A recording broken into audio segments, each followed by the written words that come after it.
जय श्री राम। हम Osho Zen tarot cards को कंटिन्यू करते हैं। जो आज का हमारा कार्ड है that is 10 of clouds. Card का नाम है रीबर्थ।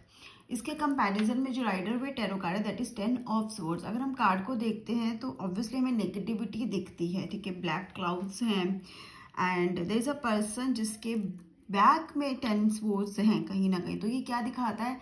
पिट्रॉयल दिखाता है, ठीक है। कहीं ना कहीं डिसअपॉइंटमेंट दिखाता है, लॉसेस को दिखाता है। But we should not forget this also shows a new beginning. 10th मतलब क्या होता है? कंप्लीशन का कार्ड होता है प्लस बिगिनिंग का। जो भी बुरा वक्त है ना, ये समझो अब आपका खत्म हो गया, कोई नई बिगिनिंग होने वाली है। जितना होना था बुरा हो चुका है। We see this yellow word shows a positivity, hope, new beginnings. तो वी सी दैट दे कहते हैं ना, अंधेरा हट रहा है और नया सवेरा आ रहा है। तो this is we show that to it is the ending of your bad time and the new time is coming up. तो you need to be hopeful. जो होना था वो हो चुका। नाउ अब कहते हैं ना, जितना भी आप लूज कर सकते थे, जितना भी आप खो सकते थे, जितना डाउन आप जा सकते थे, आप जा चुके हो। उससे ज्यादा नीचे जाने का कोई चांस ही नहीं है। अब जो होगा ना, you will rise and you will only rise now, ठीक है। This is what this card says. Okay, now coming back to that Osho Gen Tarot card, it is rebirth, right? Okay, sorry for this. अब अगर हम ये card देखते हैं, clouds का card है, तो कहीं ना कुछ क्या इससे कार्ड रिलेट करता है? बिल्कुल, ये कार्ड कहीं ना कहीं इससे रिलेट ही करता है। वी सी अगेन यहाँ पर क्या है? क्लाउड्स है and upward we going, we see that hope. यहाँ पे भी वही है, ब्लैक क्लाउड देन येलो। यहाँ पे भी वही था, black clouds and yellow card and then greenery, growth, hope को शो कर रहा है।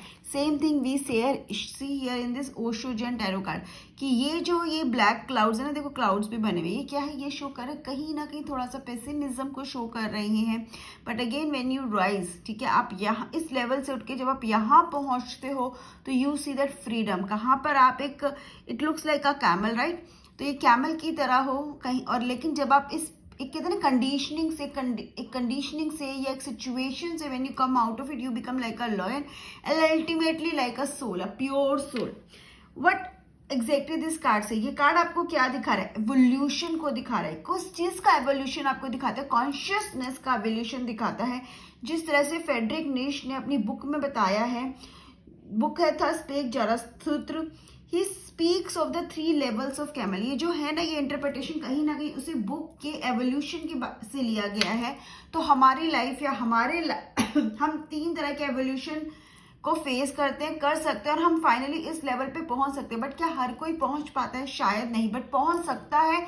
यस, बिल्कुल पहुंच सकता है हर कोई इस लेवल पर। बट पहुंच पाता है या नहीं, ये कहीं ना कहीं उसके खुद के ऊपर डिपेंड करता है। तो वो लेवल्स क्या है? पहला लेवल ये कैमल का है, then this is lion and this is a child level. You can say that a supreme level, जिसे हम ये बोल सकते हैं। कैमल क्या है? अगर आप देखोगे ना इसको, फोटो को ध्यान से देखो, ये कैसा डल सा दिख रहा है, स्लीपी, डल, सेल्फ सेटिस्फाइड, ठीक है, अपने में ही खुश है, अपने में ही खुश है। वो एक बहकावे में रहता है, एक डिल्यूजन में रहता है, एक ऐसी दुनिया में रहता है जो शायद सच नहीं है, या उसने उसको अपना सच बना लिया है। जो ये सोचते हैं कि वो एक माउंटेन पीक है। क्या सोचता है कि वो एक, अगर आप सिर्फ इसको देखोगे तो माउंटेन पीक जैसा ही दिखेगा, बट क्या ये एक्चुअली में माउंटेन पीक है? नहीं, this is not a mountain peak. But उसको ये लगता है कि वो माउंटेन पीक है, बट उसके साथ साथ क्या है, वो इतना ज्यादा कंसर्न है। ये क्या दिखा रहे हैं? कैमल से आपको क्या बताने की कोशिश कर रहे हैं? आप उस लेवल पर हो, आप अभी लाइफ के उस लेवल पे जहाँ पे आप बहुत ज्यादा कॉन्शियस हो कि लोग आपके बारे में क्या सोचते हैं, और इसकी वजह से आपके अंदर एनर्जी ही नहीं बचती and you become a low energy person. Camel से अगर इमर्ज होते हो, कब आप इस सिचुएशन से, कहते हैं ना आपकी लाइफ में सिचुएशन है, हो सकता है आप इस सिचुएशन में, हो सकता है पर्सन पूरी जिंदगी इसी सिचुएशन में रहे, ये उसके ऊपर डिपेंड करता है। बट अगर वो इससे बाहर आता है तो he will become this lion, ठीक है। अब ये लायन हमें क्या सिंबलाइज करता है? ये लायन हमें सिंबलाइज करते हैं कि जब हम समझ जाते हैं कि दूसरों की डिमांड्स, दूसरों के बारे में सोचकर, दूसरे हमें क्या कह रहे हैं इस बारे में सोचकर हम तो लाइफ को जी ही नहीं पा रहे हैं। हमारी लाइफ तो हमारी है, हमारे हाथ में है। We are missing on the life, क्योंकि हम अकेले हैं, ठीक है। हम अकेले अपने आप में काफी, हमें भीड़ की जरूरत नहीं है।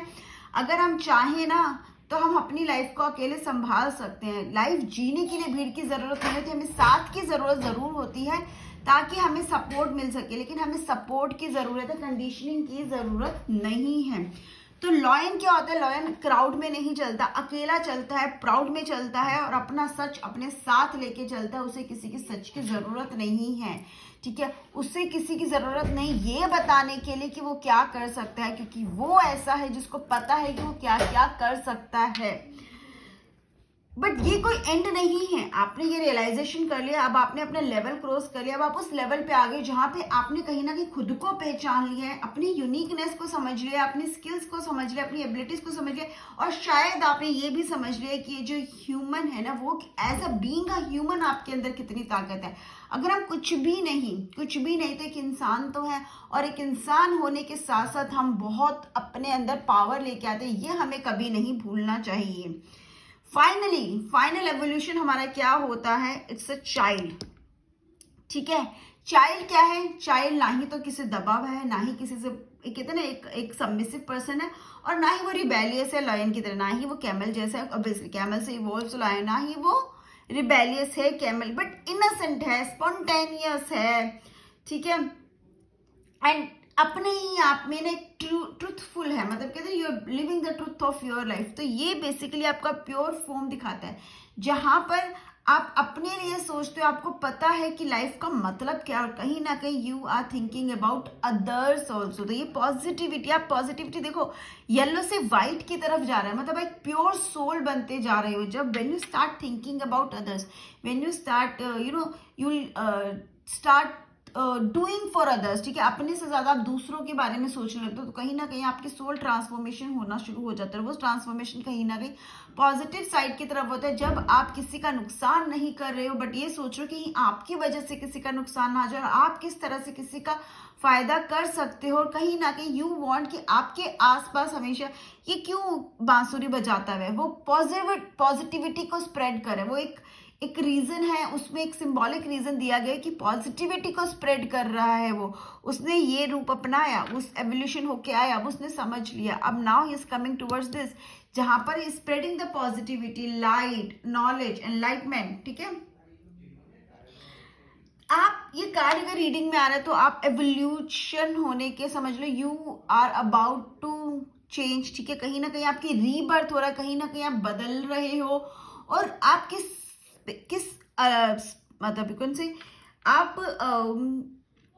किस फेस में हो ये आपको ही समझना है, ठीक है। आप कौन से स्पेस में हो, आपका कौन सा राइट नाउ चल रहा है। आप स्लीपी हो, डिप्रेस्ड हो, कहीं ना कहीं आप इस स्पेस में हो, और अभी आपका रीबर्थ हो रहा है, मतलब आपकी लाइफ में चेंजेस आएंगे। अगर आप थोड़े से भी एफर्ट्स लगाओ तो you will come to this space, और आप अपनी लाइफ में चेंजेस देख लेना उसके बाद। और अगर आप इस स्पेस में हो तो कहीं ना कहीं अवेयर हो रहे हो और इवॉल्व हो रहे हैं into something new, if you allow. Changes कब आते हैं?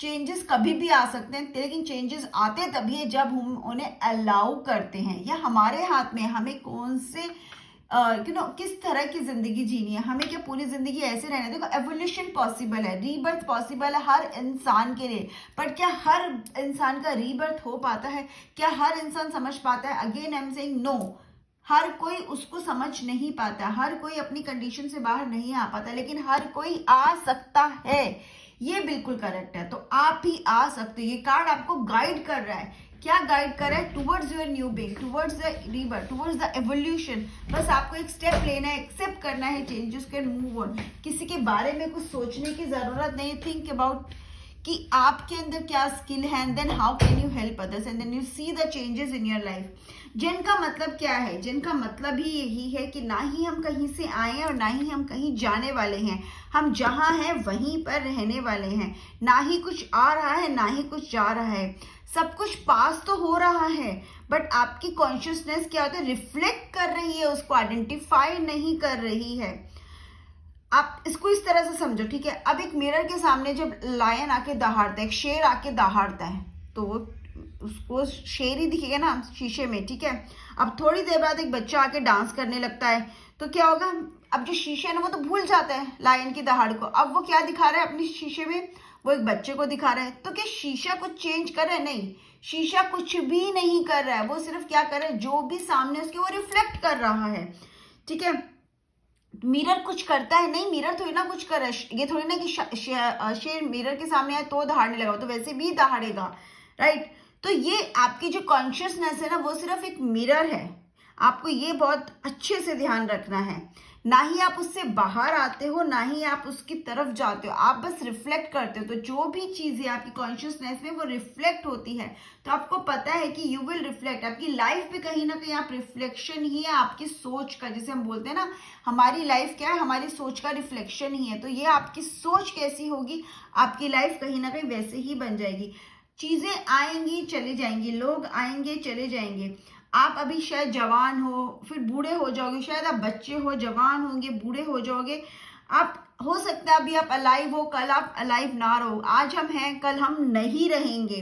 ठीक है, ये सब स्टेजेस भी क्या, एक रिफ्लेक्शन है कॉन्शियसनेस की, एक अटर्नल पूल का रिफ्लेक्शन है। जिसे बोलते हैं ना कि जो आत्मा है ना वो कभी नहीं मरती। सिंपली हमें यही याद रखना है, जो अगर हमारे साथ कुछ जाएगा भी तो क्या जाएगा, सिर्फ और सिर्फ हमारा कर्मा। ठीक है, तो हमें क्या रखना है, हमें उस चीज से बाहर आना है। अगर आज आप कुछ ऐसा कर रहे हो जो आप नहीं करना चाहते तो कम आउट ऑफ इट।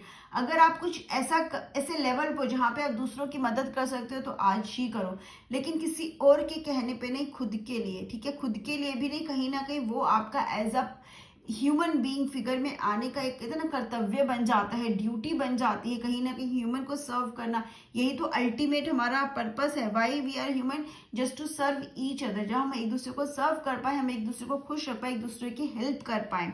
सो जो भी स्टेजेस है ना ये आएंगी और चली जाएंगी। आज शायद बहुत अच्छा टाइम है, लेकिन क्या कहते हैं ना, कोई भी टाइम एक जैसा नहीं रहता है अगेन।